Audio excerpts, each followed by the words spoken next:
तो प्यारे भैयाओं, नवी क्लास सामाजिक विज्ञान के इस दूसरे क्लास में आपका स्वागत है। अध्याय 3 में हम लोग जर्मनी के बारे में जानेंगे। जैसा कि हम लोगों ने आगे पढ़ा है कि विश्व की प्रमुख जो इतिहास की घटनाएं हुई है आधुनिक विश्व की, उसके अंदर हम लोग फ्रांस की क्रांति के बारे में, रूस की क्रांति के बारे में और जर्मनी की क्रांति के बारे में जानेंगे।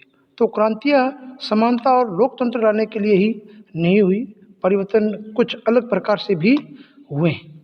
ठीक है, इसमें हिंसा भी हुई है, लोगों की मृत्यु भी हुई है और विनाश की कहानियाँ भी हम लोगों को इतिहास में देखने को मिलती है। इसी प्रकार की एक घटना पूरी दुनिया के अंदर आज भी याद की जाती है और उस घटना को करने वाला एक तानाशाह व्यक्ति था जिसका नाम था एडोल्फ हिटलर। उसका किस प्रकार से जर्मनी की सत्ता के ऊपर उसने कब्जा किया। उसने एक नया विचार लाया जिसको कहते हैं नाजीवाद। नाजी का अर्थ ही होता है अत्यंत क्रूर, यानी जिसके मन के अंदर कोई दया नहीं, जिसके मन में कोई दया नहीं, यह अर्थ होता है नाजी का। नाजी आज जर्मनी के अंदर एक बहुत बड़ी राजनीतिक पार्टी है, उसके सदस्य को नाजी कहते हैं। तो उसकी राजनीति के बारे में भी हम लोग इस अध्याय के अंदर उसका विश्लेषण करेंगे, उसके बारे में पूरा वर्णन, उसका पूरा इतिहास जानेंगे कि किस प्रकार से जर्मनी के अंदर हिटलर ने पूरी सत्ता को अपने केंद्र में रखा, उसको हटाया और उस सत्ता का कैसे प्रयोग उसने अपने हित को साधने के लिए किया। यहाँ नाजीवाद का अर्थ अपने को समझना बहुत ही जरूरी है। नाजीवाद जर्मनी का तानाशाह जो हुआ है हिटलर, उसकी एक विचारधारा थी और उस विचारधारा के अनुसार यह जो नाजीवाद है वह यह मानते हैं कि सरकार और जनता के बीच में यह एक नए रिश्तों के पक्ष में थे, यानी जनता और सरकार के बीच में यह एक नई कड़ी थी, उनको जोड़ने का कार्य करने के लिए एक नई विचारधारा एडोल्फ हिटलर ने दी। वह यह चाहते थे कि सरकार की जो भी योजनाएं हैं पहले तो वो सरकार उनको लागू करे, उसके बाद में उन सरकारी योजनाओं के अंदर जनता समाज की भागीदारी से वह योजनाएं जो सरकार ने बनाई है वही योजनाएं चलें, जिसके कारण सबको ये लगे कि हम भी सरकार की योजनाओं के अंदर शामिल हैं। यह विचारधारा कट्टर जर्मन और राष्ट्रवाद, देश प्रेम, विदेशी विरोधी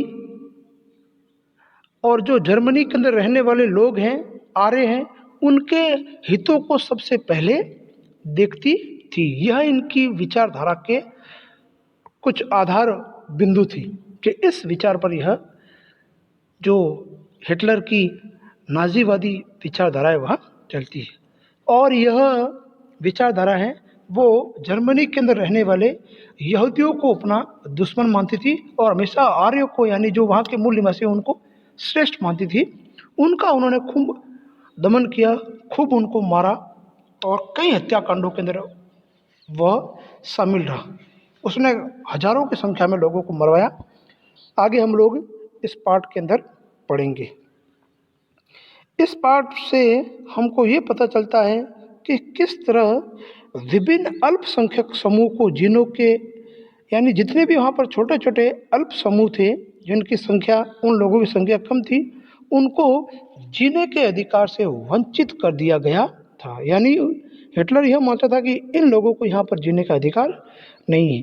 किस तरह उन्होंने यहूदियों का सफाया करने के लिए यहूदी विरोधी भावनाओं को भड़काया। वह हमेशा अपने भाषणों के अंदर इतने ओजस्वी भाषण देते थे कि ऐसा लगता था कि उस अभी लोग किसी न किसी मारने के लिए तैयार, यानी खून खराबा करने के लिए तैयार हो जाते थे। उसने लोगों के अंदर इस प्रकार की भावनाएं भरी जो यहूदियों के विरोध में थी और लोगों को हमेशा यह कहता था कि जर्मनी बड़े ऊंच है और यहाँ के जो आर्य हैं वो बहुत ऊंचे हैं और ये जो यहूदी हैं ये जीने के लायक नहीं है, इनको जीने का अधिकार नहीं है। लोकतंत्र व समाजवाद के खिलाफ एक मारक युद्ध उसने छेड़ दिया। वह लोकतंत्र और समाजवाद के खिलाफ था।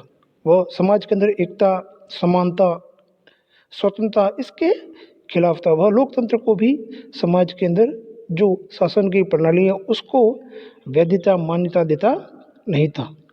नाजीवाद की उदय की कहानी सिर्फ कुछ घटनाओं और सत्ता की पैशाचिक पैशाचिक का मतलब होता है राक्षस, राक्षस जो खून पीते हैं, इस प्रकार के लोगों को पिशाच बोलते हैं।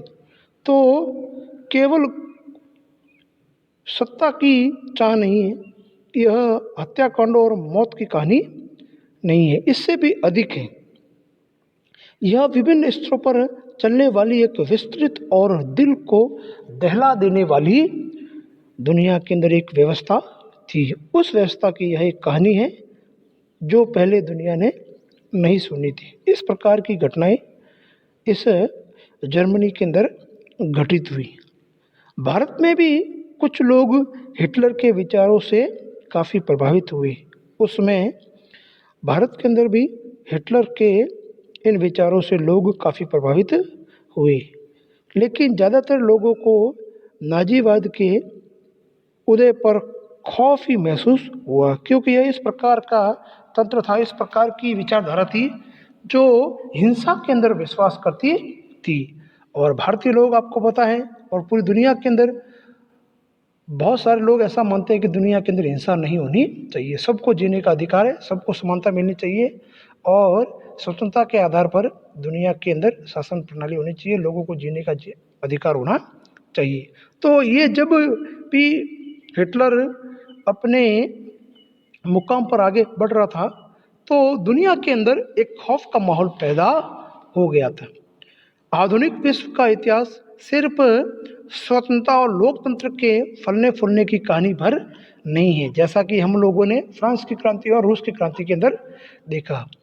तो इतिहास के अंदर केवल लोकतंत्र, स्वतंत्रता, समानता इनकी कहानियाँ ही नहीं है, यह हिंसा और निरंकुशता यानी जिसके ऊपर कोई अंकुश नहीं है, इस प्रकार की और मृत्यु और महाविनाश की कहानी भी अपने को इन आधुनिक विचारधाराओं के अंदर देखने को मिलती है। अब हम लोग इसके बारे में आगे पढ़ेंगे।